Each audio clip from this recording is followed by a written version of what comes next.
YouTube Psycho Fox here. This is my Aiwa. This is the XR-H33MD. This is a recordable mini disc hi-fi.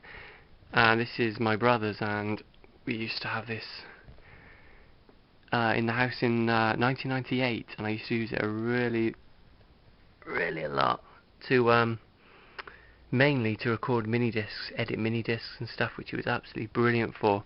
And he's actually just got this back off a friend who was going to take it to the dump, because tape decks don't really work, and the tray was sticking, the three CD changer tray. But no, I gladly took it back. It's got a few issues. The tray was sticking. I've now fixed that with a bit of WD-40. Actually worked. Mini disc works absolutely brilliantly. Tape decks were opening, but I've opened them up. I twisted the wheels a bit just to see if the belts are actually okay, and both are now stuck in sort of play mode, and the doors are locked. There's no tape in there, but yeah, so I think the belts are slipping because the belts are very perished. So I'll just turn it on. So if you can listen, yeah, the tape just clicks for a while,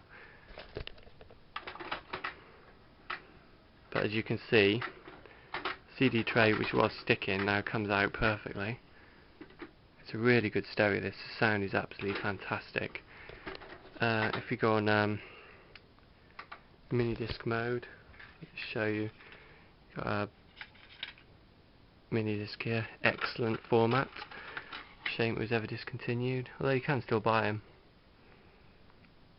There you go.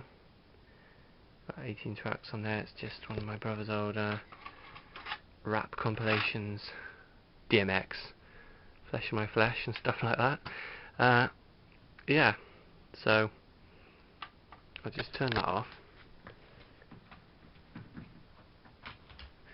So I've already taken the side off it. I'll just take the top off.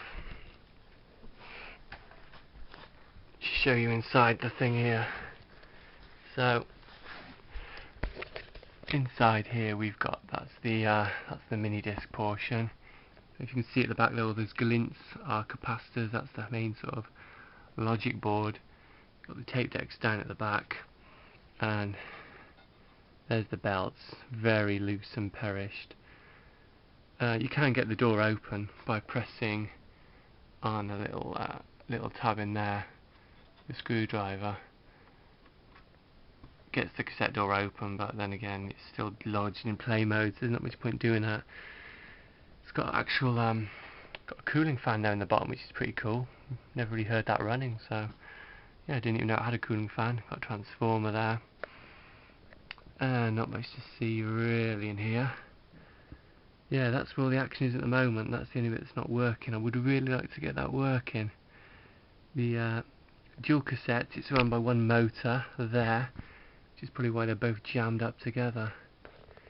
So what I'm going to do is I'm going to replace these belts if I can. I'm going to get them out.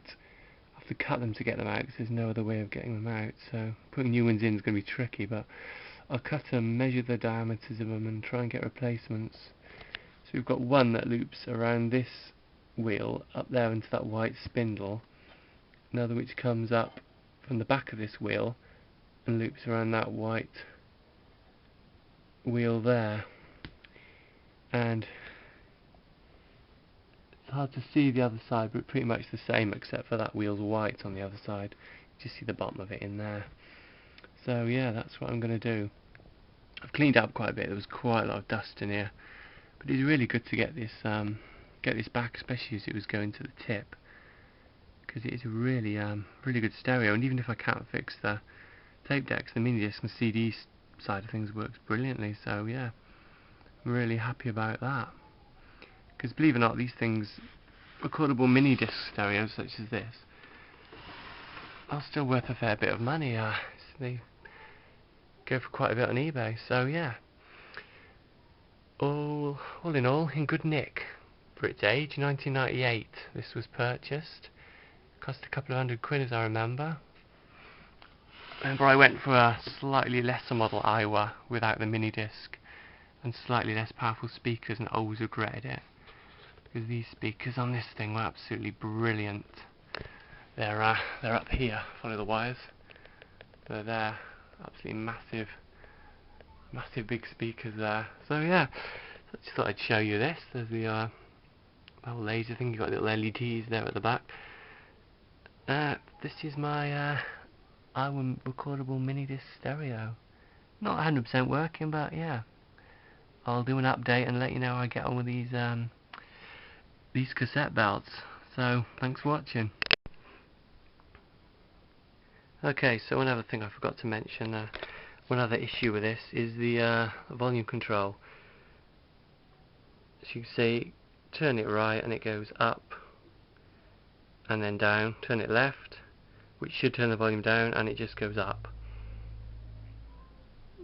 Turn it right and it goes up, turn it left and it goes up to the max, and then when it reaches the max, nothing happens. So you can turn it up and down using the remote, but it's a very common problem with these old Aiwas from the late 90s. It's they've all got little metal contacts in here, and they get just gunk and grease and bits of metal come off them, and it just creates false contacts. And yeah, so that needs taking off and cleaning out on the inside as well. So that's something else I've got to do. So yeah, we'll see how I get on. Thanks for watching.